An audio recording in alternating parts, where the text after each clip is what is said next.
I know you talked to these guys earlier before I got here about Sam Hilliard.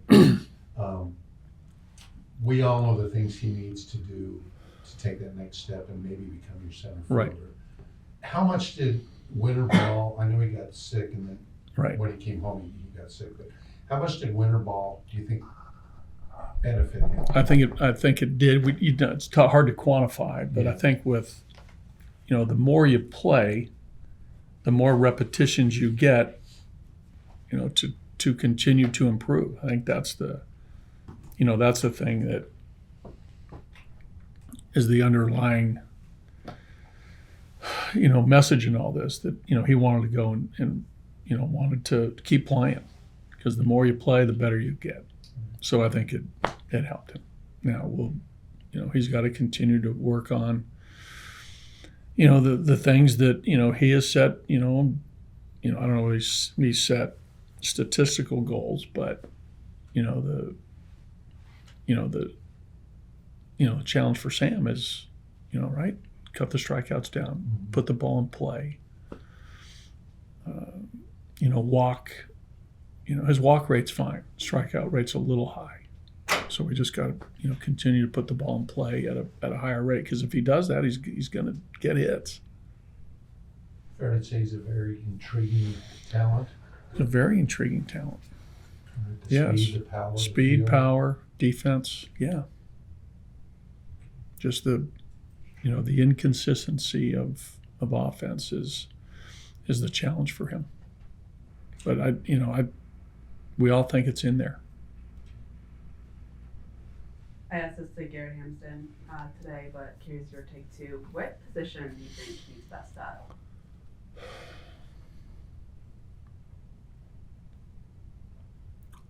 I think he's equally adept at all of them that he plays at. What do you say? Shortstop. Really? Shortstop or Natural shortstop. Mm-hmm. He feels comfortable at shortstop. I think our thoughts are that we feel comfortable with him anywhere on defense. Mm-hmm. Truly comfortable. I think he's a good defender. And Montero's shown pretty well. I mean, just tactically. How close is he to being major league ready? Depends on how you define close. Okay. I define it differently than you do, probably, or others, right? He's still young. He played mostly Double-A last year. I think he needs some upper level seasoning, Triple-A. Then I think his performance will let us know where he is. I don't like to put a timetable on young players, but I think he needs Triple-A at bats.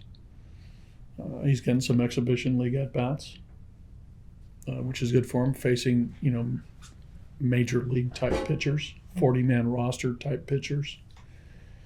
Even though this is a short spring, he probably won't get as many as he would in a normal spring training. But I think I said this earlier, he's shown from a year ago to now a great deal of improvement. I think more in maybe the things that I think are going to help him, more comfortable, more engaging with teammates and coaches. I think the comfort level of him being a Rocky is where it needs to be for him to truly perform. And, the speed of the game at the upper levels is something that he's going to have to adjust to. And I think he's getting it a little bit here in the spring. He'll get it, in Triple-A. And we'll see where it takes him. But I think overall he's in a good spot. We're going to play him at first and third, give him the reps there. He's not comfortable yet at first, totally. Like all players, the position that you play growing up, always comfort, to Hampson's point. But Montero, as a corner defender, we're going to give him as many reps as possible at first because he feels comfortable at third. And he's working daily with Stu. There's some footwork stuff, first step quickness, angles, drop steps, a lot of the real technical infield play that he just has to, get a lot of repetitions with it. Is he agile enough to play third base at the major league level? Because he's such a big, Yeah. muscular guy. I mean, that's going to be that's going to have to be the, whatever word you want to use, range, agility, the ability to make plays. We got to watch that. We got to watch it. And you never count anybody out, right? With hard work, a lot of things can change. And as you get older, I think you grasp more of a idea of how to take instruction to really, before your eyes, you see what a big league third baseman is. You see what a big league ground ball is at you, all those things. And for a lot of guys, it's an eye opener, and you realize, hey, man, I gotta improve. And then you put the work in to improve. When you have a guy like that, and now that you have the DH position, is it possible if, say, the bat really shows up to kind of, maybe he doesn't have to check all the defensive boxes before he's major league ready, if the power bat shows As up? it shows up, yeah. I think there's a phrase out there in the world, anything's possible. With Anything's possible. with Alan Trejo, we're seeing quite a bit of him in the infield there. When he went down, it looked like the bat kind of showed up. What are you seeing out of him, and also a role for him in the club? Trejo, again, is interesting because he's made, I think for me and the coaching staff, the big league coaching staff, a big jump from where he was 2 years ago. Physically, he's stronger. He seems to be moving better than 2 years ago, and that's probably a tribute to hard work. But he's I like the fact that he can play a really true shortstop.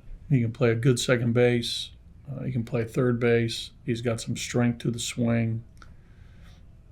Again, he needs more reps against good pitching to see if the bat will play. But there's a strong will in there to be a player. That's where he can work. He's got good work capacity. And I suspect when, we'll look up and, who knows, 10 years from now and look back at his career, it's, might be a nice solid career. Where it is as an everyday player or role player, we don't know. But I think he's going to play for a long time. Hey, buddy, yesterday, Cal Freeland told us after his 3 innings that he changed his change-up grip. Yeah. To the 3 fingers across the seams. So, Right. What's your take on that? Why was it needed? And I don't know whether it was needed. It's just, really, fine tuning a certain pitch. I think, he did some studies, and we did some studies on, through technology. Did he mention that?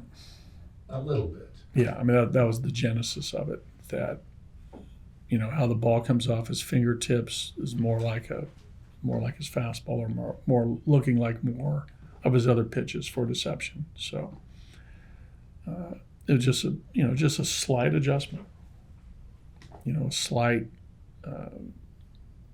change, or to see if something worked better. So we'll see. But he's convicted that it's going to be better for him, which is great. I think he used the term with me, his spin orientation, how the ball spins with this grip as opposed to a different grip.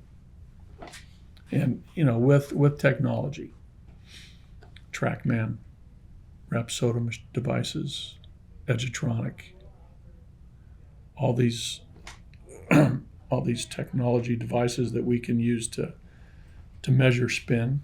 He felt as though changing of grip is going to help his spin and the deception of his pitches, of that particular pitch, as it relates to his fastball.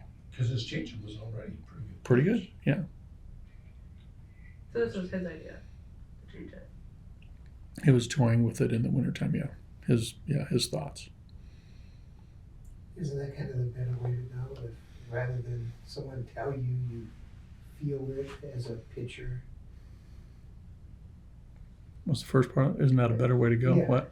Your own thoughts as opposed to someone telling you, hey, Yeah. change this. Well, there's got to be if a coach recommends something to a player, and a coach feels really strongly about an idea or a coaching method, the player has to buy into it, or that won't work. Like anything. As it stands now, do you have 3 pitchers looking as your possible 9th inning guy? Is that fair to say? That's fair. Okay. So obviously it's Stella's Bard and your new guy. Yeah. Okay. What do you see from him? Your new guy? For one, yeah, but again, this is all fluid once the season Sure. starts, I right? understand. Okay. But those guys have all done it. They have experience in that inning. And we need them all to pitch well, whatever innings they pitch in. But that's fair. Good. Great. Thank you, guys. Yeah. Thanks, buddy.